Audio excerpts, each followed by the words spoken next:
Hi friends, ఈ జీవితము చాలా విచిత్రమైనది.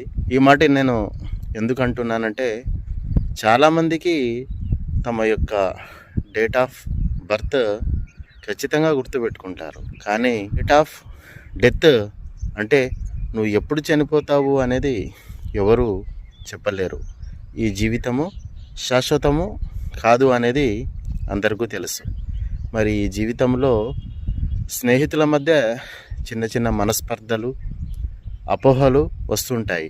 ఆ చిన్న చిన్న అపోహలను, మనస్పర్ధలను ఎక్కువ చేసుకోకుండా కాస్త మాట్లాడుకొని ఆ అపోహలను, మనస్పర్ధలను దూరం చేసుకుంటే ఉన్నటువంటి ఈ జీవితము సాఫీగా సాగిపోతుంది. మిత్రులారా, ఈ వీడియోలో నేను చెప్పిన ఈ చిన్న మాటలను అర్థం చేసుకోండి. Thank you friends. అస్సలం ఫ్రెండ్స్. చూడాలి.